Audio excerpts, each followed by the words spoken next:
Magandang umaga mga kapatid. Kinalulugod po namin ang inyong pakibahagi sa banal na Eucharistia. Ngayon ay ika-15 linggo sa karaniwang panahon. Magsitayo po tayo.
Simulan po natin ang ating pagdiriwang sa ngalan ng Ama at ng Anak at ng Espiritu Santo. Amen.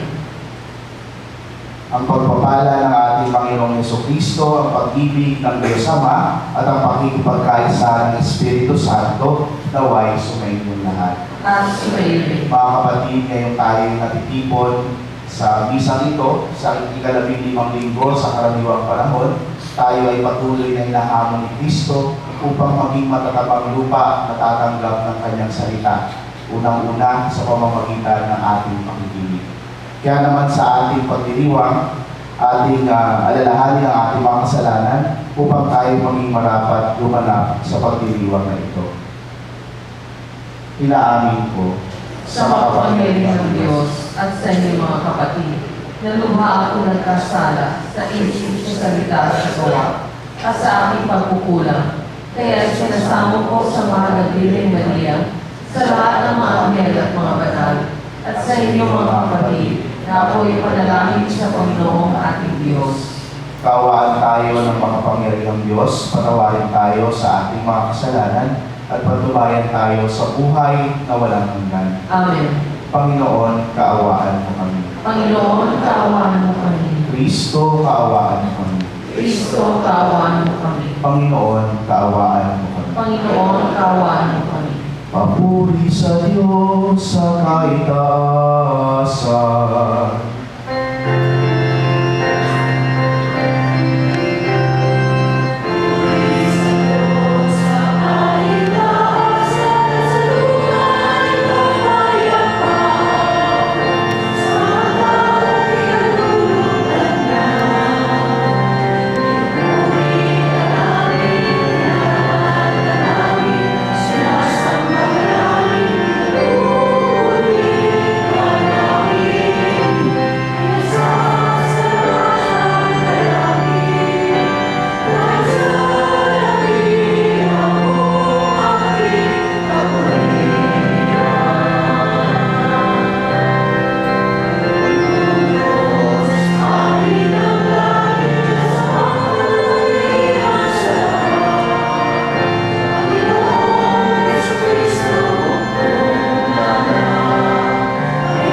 Ama naming makapangyarihan, nililiwanagan ng iyong maaasahang ilaw ang mga naliligaw na iyong pinababalik sa daan para ikaw ay matagpuan.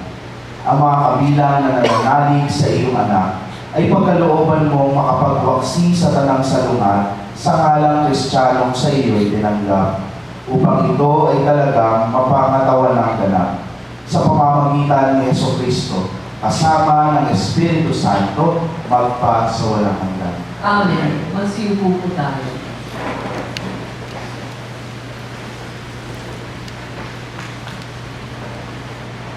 Pagbasa mula sa aklat ni Propeta Isaías. Ito ang sinasabi ng Panginoon. Ang ulan at niebe, paglagpak sa lupa'y inanagbabalik. Aagos na ito sa balat ng lupa't nagiging pandilig.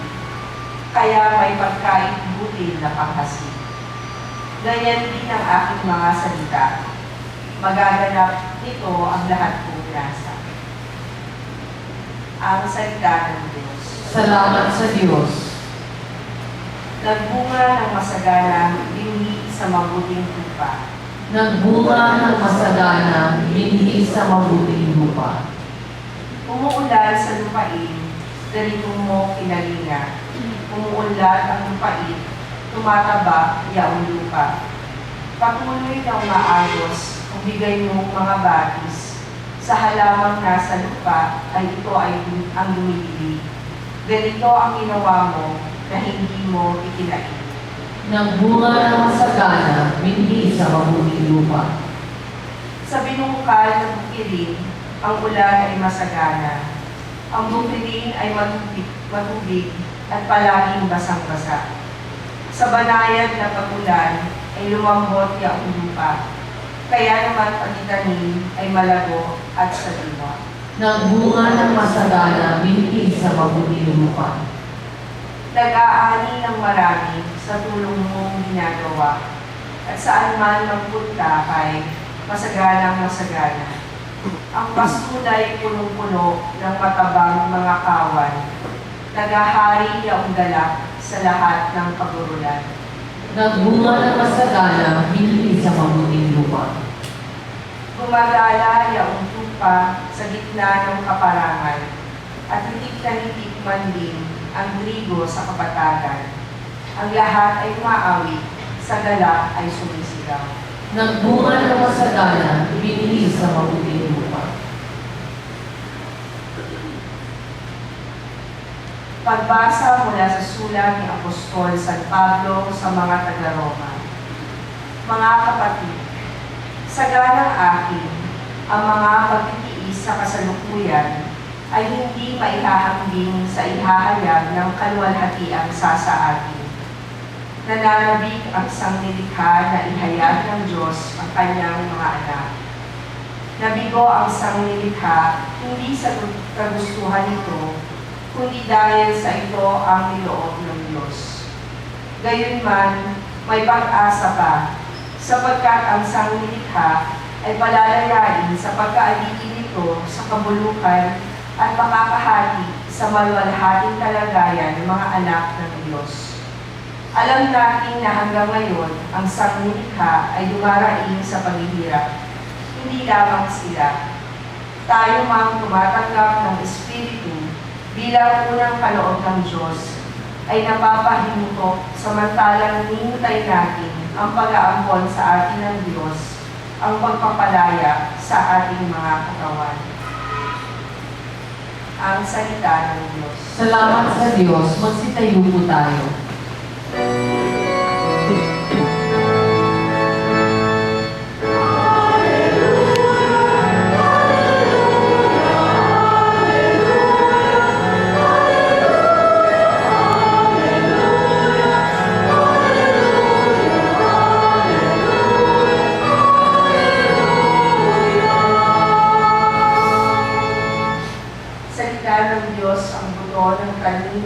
Tanim ni Jesucristo upang tumubo sa tao.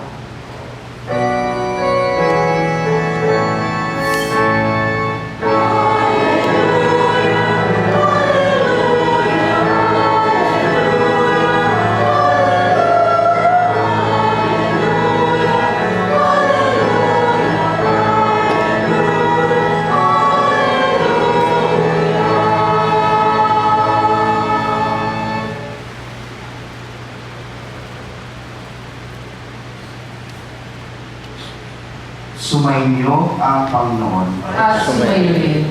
Ang mabuting balita ng Panginoon ayon kay San Mateo. Papuri sa iyo, Panginoon.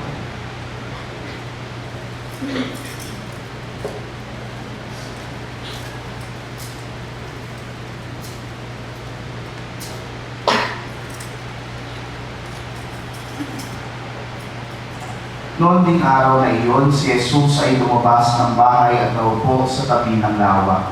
Pinagkalipon-punan siya ng makapal na tao, kaya sumakay siya sa isang bangka at doon naupo.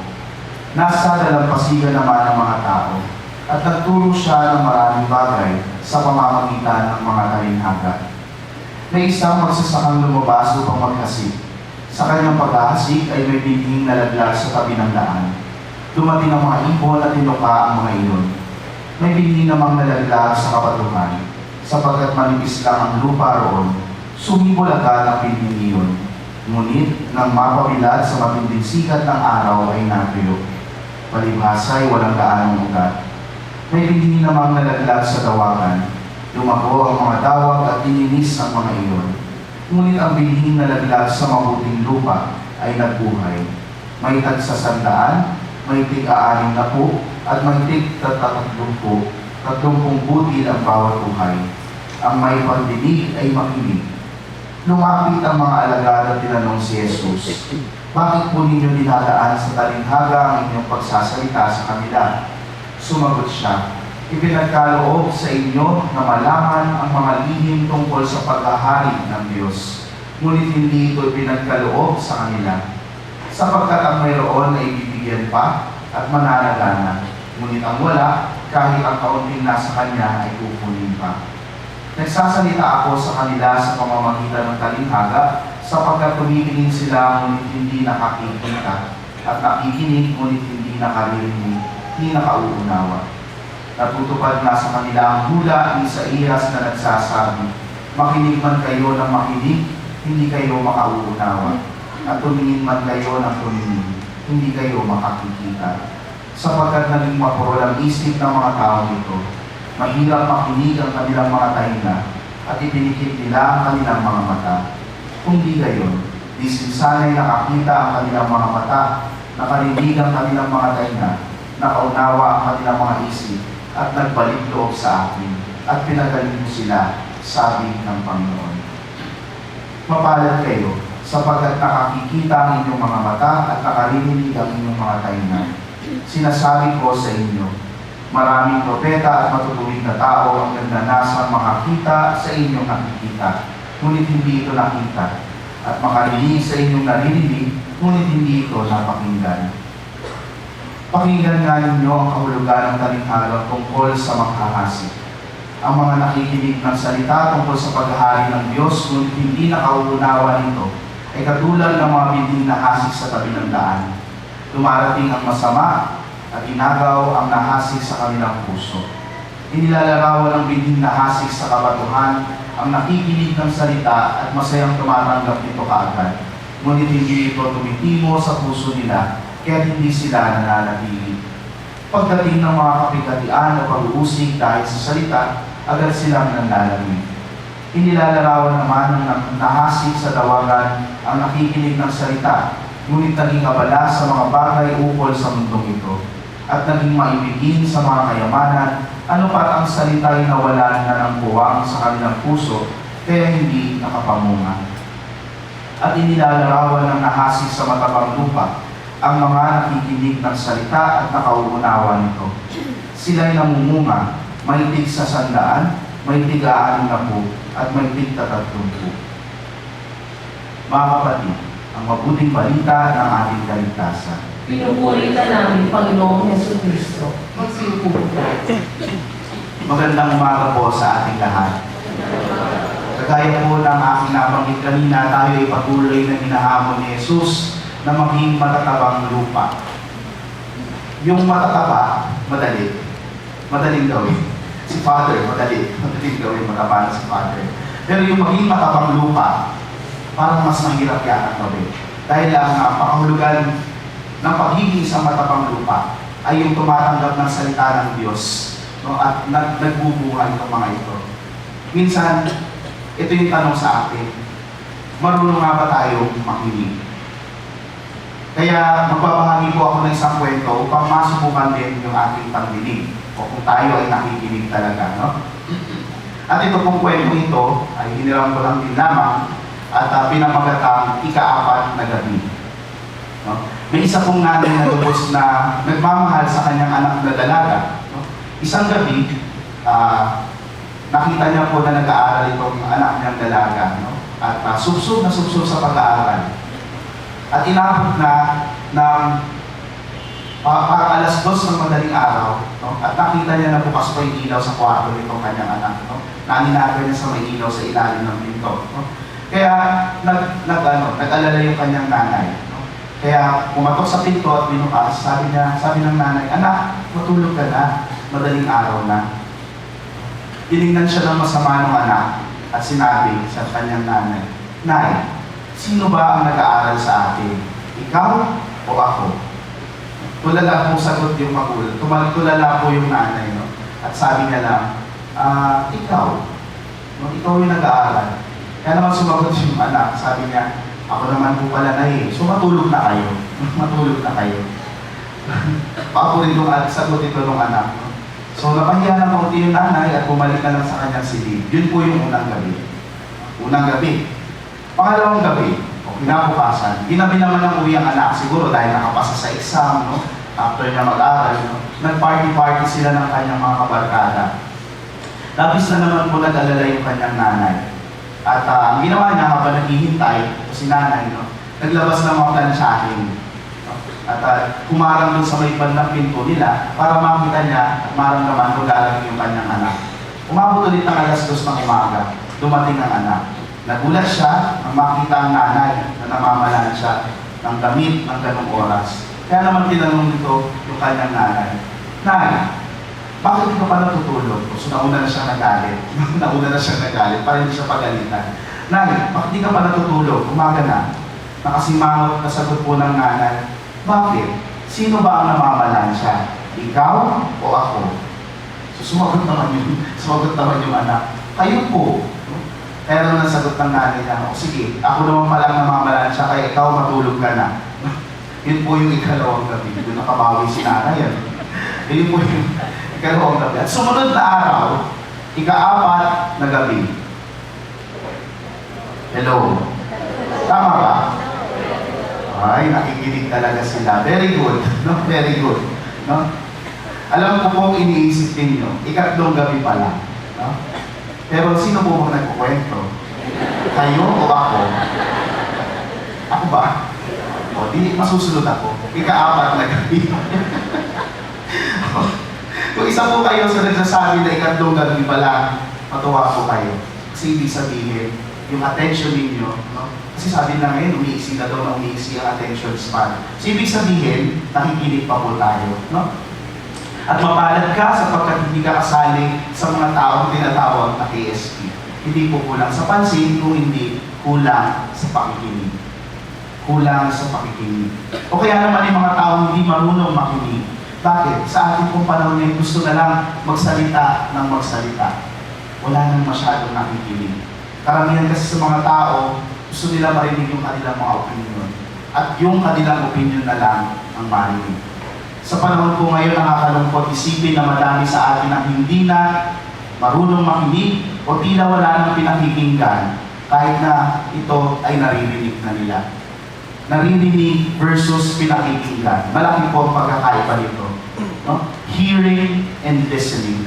Hearing o yung pakikinig o yung naririnig is the faculty to perceive sounds, while listening o yung pakikinig is giving attention to a sound.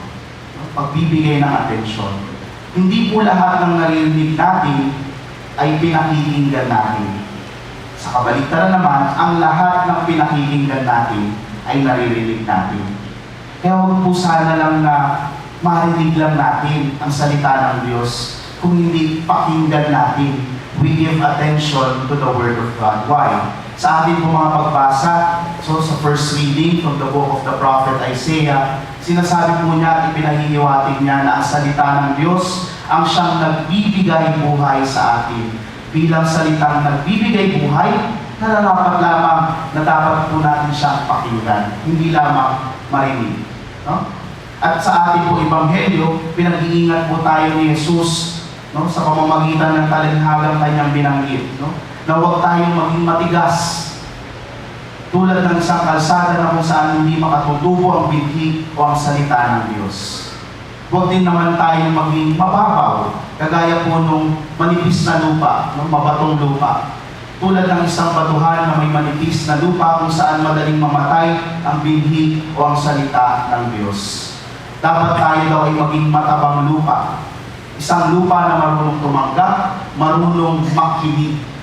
No? Marunong makinig.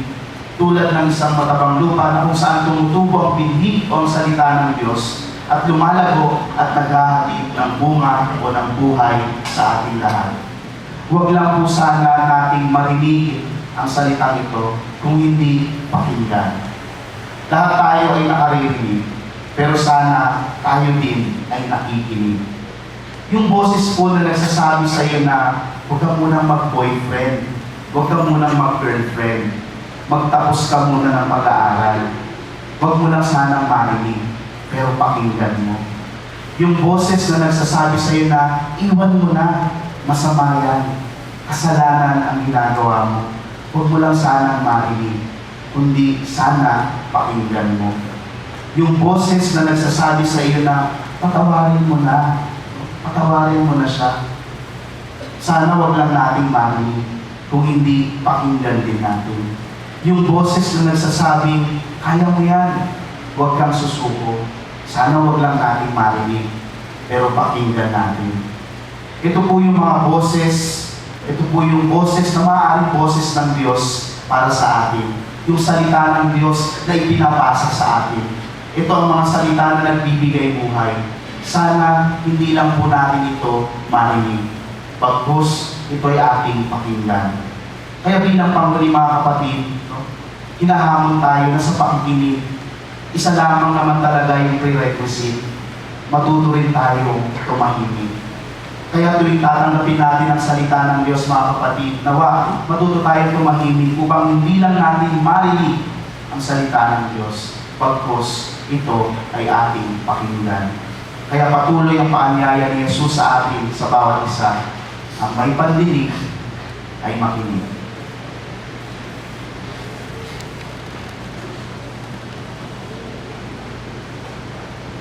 Magsitayin po tayo. Ipahayag po natin ang ating pananampalataya. Amen.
salita ng Diyos.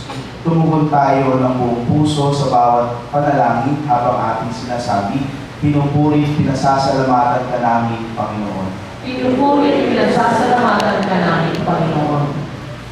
Para sa kaloob na salitang inihabigin sa simbahan, bilang kanyang bukal na inspirasyon at sanggunian sa pag-akay sa mga tao tungo sa katotohanan, manalangin tayo. Pinupuri at pinasasalamatan ka namin, Panginoon. Para sa kaloob na salitang ipinaaabot sa atin sa pamamagitan ng Santo Papa, mga obispo, mga pari, at lahat nating gabay sa espiritual, sa tulong ng Espiritu Santo, manalangin tayo. Pinupuri at pinasasalamatan ka namin, Panginoon. Para sa kaloob na salitang nagbubuklod at nagpapatibay sa ating mga pamayanan bilang mga buhay na sangkap ng lipunan at pagtulong sa pangangaral, manalangin tayo. Pinupuri at pinasasalamatan ka namin, Panginoon. Para sa salitang sa bawat siglo'y ikinapagsisimula ng mga bagong kilusan at pagsisikap para sa ikasisigla ng simbahan at ng buong mundo, manalangin tayo. Pinupuri at pinasasalamatan ka namin, Panginoon. Para sa kaloob na salitang nagpapanumbalik ng pagkakasundo ng mga bansa, pangkat at mag-anak, at ikinakapayapa ng ating mga puso sa katapusan ng bawat araw, manalangin tayo. Pinupuri at pinasasalamatan ka namin, Panginoon. Para sa kaloob na salitang nakakaaliw sa mga nag-aagaw buhay, sa pamamagitan ng pangako ng buhay na walang hanggan, para sa pinakasimple man nilang pagkakawang gawa, manalangin tayo. Pinupuri at pinasasalamatan ka namin, Panginoon. Para sa kaloob na salitang gumaganyak sa kabataan para magpatotoo kay Kristo, lalo na sa ikapito na pang-asyalong araw ng kabataan sa Agosto, 2 hanggang 6, manalangin tayo. Pinupuri at pinasasalamatan ka namin, Panginoon. Tahimik nating alalahanin ang ilan sa mga tanging kaloob na naidulot ng salita ng Diyos sa atin at sa mga mahal natin.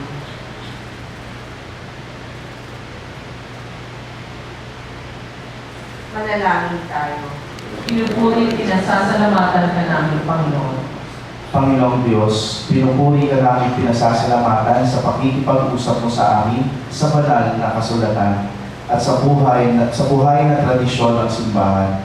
Tulutan mong lagi naming maunawaan ng tama ang iyong mensahe at agad namin itong tuklin. Ikaw na nabubuhay at naghahari magpakailanman. Amen. Magsiupo po tayo.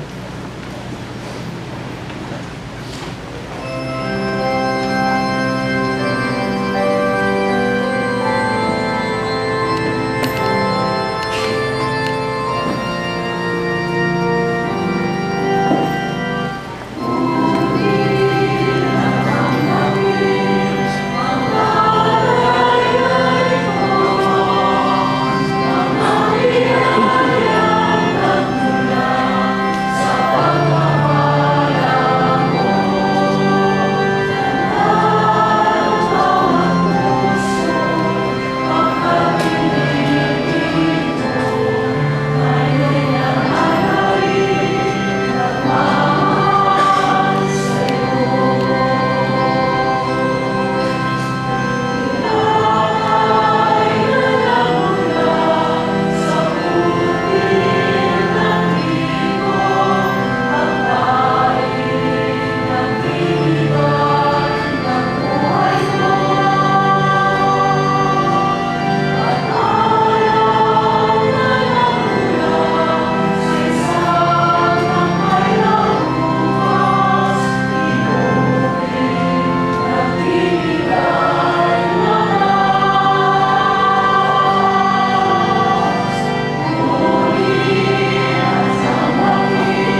Manalangin kayo mga kapatid upang ang paghahari natin ay kalugdan ng Diyos Ama makapangyarihan. Tanggapin nawa ng Panginoon itong pagkakain sa iyong mga kamay, sa kapurihan niya at karangalan, sa ating kapakinabangan at sa buong sambayanan niyang banal.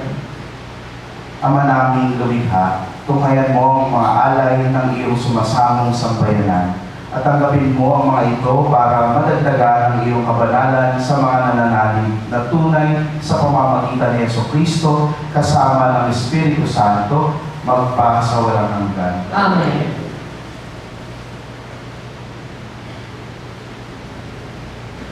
Sumainyo ang Panginoon. At sumayin rin.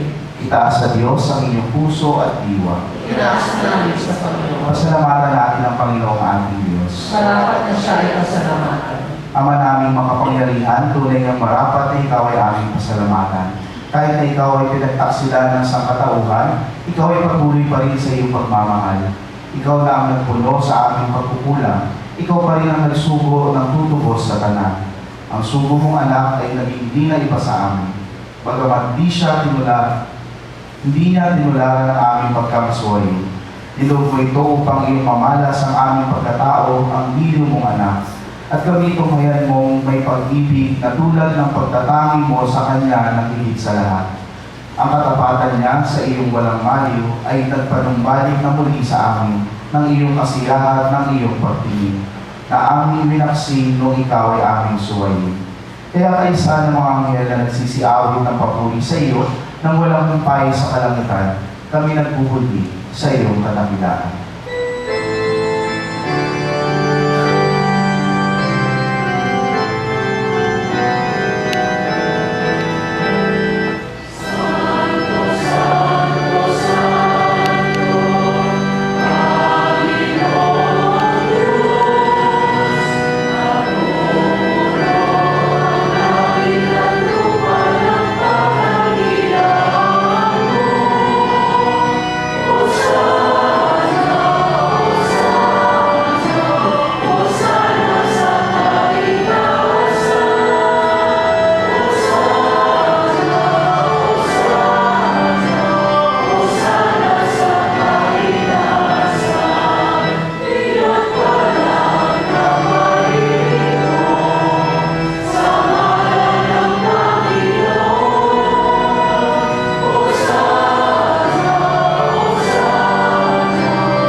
Ama naming banal, ikaw ang bukal ng kanang kabanalan. Kaya sa pamamagitan ng iyong Espiritu, gawin mong banal ang mga kaloob na ito, upang para sa amin maging katawan at dugo ng aming Panginoong Jesucristo.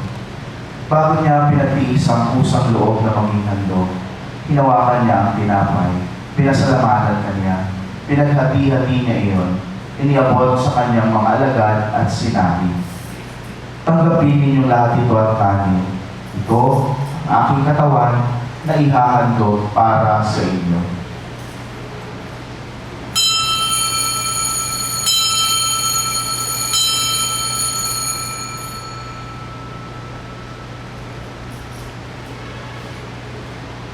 Gayun din naman nung matapos ang hapunan, hinawakan niya ang kalis. Muli kanyang pinasalamatan. Iniabot niya ang kalis sa kanyang mga alagad at sinabi, "Tanggapin ninyong lahat ito at inumin. Ito ang kalis ng aking dugo, ng bago at walang hanggang tipan. Ang aking dugo na ibubuhos para sa inyo at para sa lahat, sa ikapagpapatawad ng mga kasalanan. Gawin ninyo ito sa pag-alala sa akin."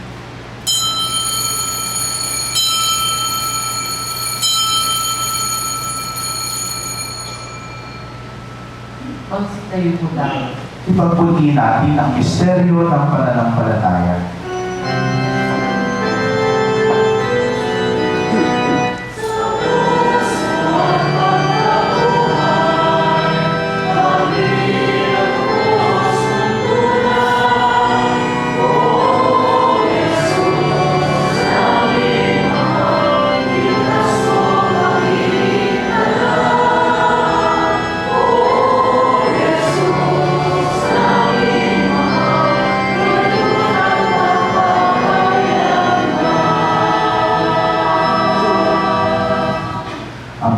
ginagawa namin ngayon ang pag-alala sa pagkamatay at muling pagkabuhay ng iyong anak. Kaya tinalay namin sa iyo ang tinapay na nagbibigay buhay at ang kalis na nagkakaloob ng kaligtasan. Kami nagpapasalamat dahil kami iyong minarapat na tumayo sa harap mo para maglingkod sa iyo. Isinasamo namin kami magsasalo-salo sa katawan at dugo ni Kristo ay mapulot sa pagkakaisa sa pamamagitan ng Espiritu Santo. Ama, lingapin mo ang iyong simbahang laganap sa buong daigdig. Puspusin mo kami sa pag-ibig kay San Francisco na aming Papa at ni Luis Antonio na aming Obispo, ng kanyang katuwang na Obispo at ng kanang kaparian. Alalahanin mo rin ang mga kapatid namin nahilay na may pag-asang sila'y muling mabubuhay, gayon din ang lahat ng mga pumanaw. Kawaan mo sila at patuloyin sa iyong kaliwanagan. Kawaan mo at pagintapatin kami lahat na makasalo sa iyong buhay na walang wakas. Kaisa ng mahal na Birhen Maria na Ina ng Diyos. Kaisa ni San Jose na kanyang kabiyak. Kaisa ng mga apostol at ng lahat ng mga banal na namuhay dito sa daigdig ng kalugod-lugod sa iyo. Maipagdiwang nawa namin ang pagpupuri sa ikararangal mo sa pamamagitan ng iyong anak na aming Panginoong Jesucristo.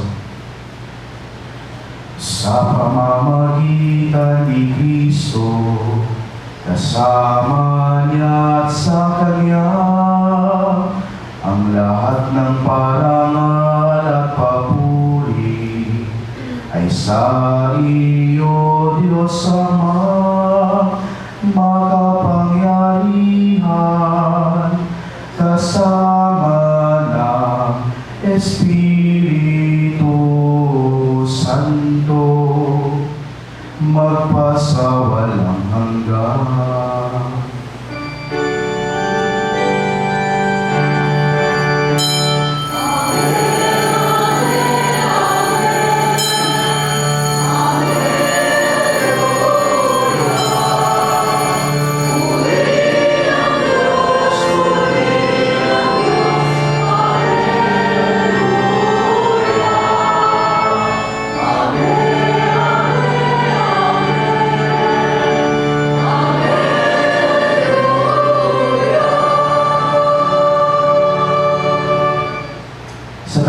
Ng mga nakagagaling na utos sa turo ni Jesus na Panginoon natin at Diyos, ipahayag natin ng lakas loob.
Hinihiling namin kami adya sa lahat ng masama, pagkalooban ng kapayapaan araw-araw, iligtas sa kasalanan, at ilayo sa lahat ng kapahamakan.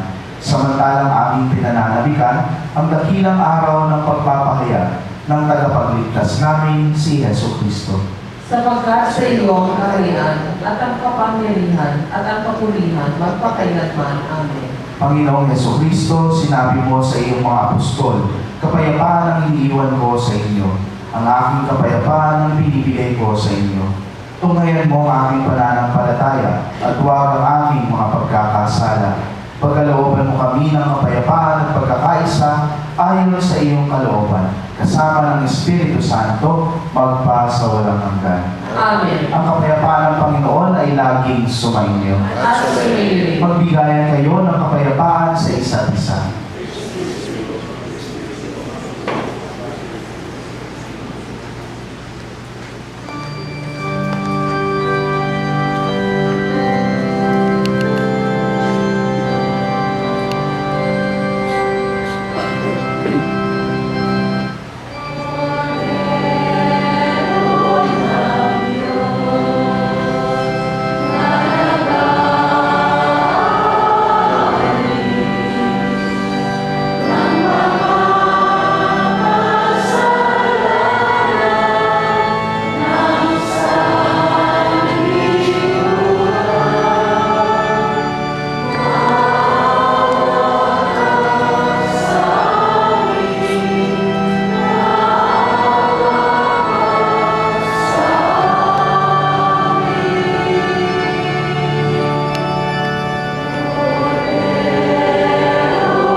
Ito ang kordero ng Diyos. Ito ang nag-aalis ng kasalanan ng sanlibutan. Papalad ang mga inaanyayahan sa kanyang bibig. Panginoon, hindi ako dapat na magpatuloy sa iyo. Ngunit sa isang salita mo lamang ay gagawin na ako.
Magsitayo po tayo. Manalangin tayo.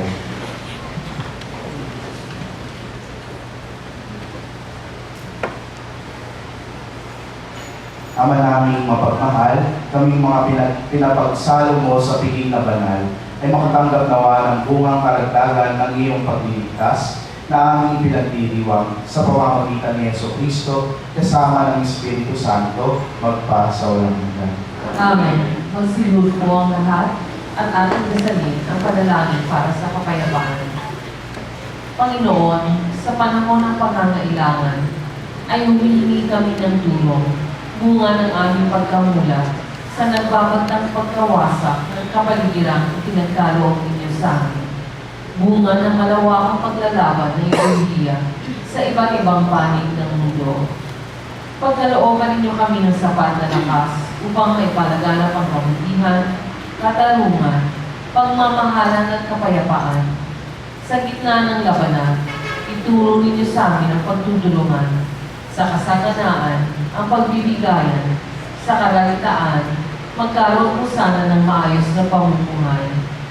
Kung mangingibabaw ang pagkamakasarili, ituro ninyo sa amin ang kababaang loob. Sa kawalan ng katarungan, matutunan sana namin ang pagsisisi at pagbabalik loob sa Diyos. Kung may di pagkakaunawaan, magkaroon po sana ng pagkakasundo at pagkakaisa. Sa kawalan ng pag-asa, maihatid po sana namin ang mabuting balita. Turuan mo kami kumalinga sa halip na kalingain, maglingkod sa halip na paglingkuran. Huwag po sana kami maghangal ng karangyaan, at punuin ninyo kami ng inyong pag-ibig at kaluwalhatian. Pahintulutan ninyo kami maging katulad ninyo, sapagkat sa ganitong paraan lamang namin matatagpuan ang tunay na kahulugan ng buhay na makapagbibigay sa amin ng bagong pag-asa. Amen. O Maria, Reyna ng Kapayapaan, panalangin mo kami. Magsitayo po tayo.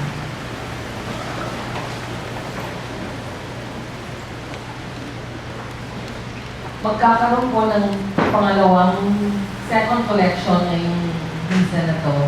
So please be seated.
Second collection is para po sa patuloy na pagpapasaayos ng struktura ng EDSA Shrine.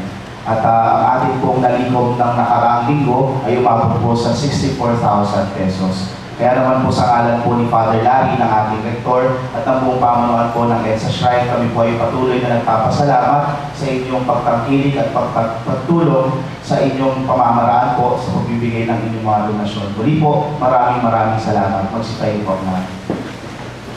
Sumayin niyo ang Panginoon At sumayin. at pagpalain kayo ng makapangyarihang Diyos, Ama, Anak, at Espiritu Santo. Amen. Tapos na ang misa, umayo kayo sa kapayapaan ni Kristo.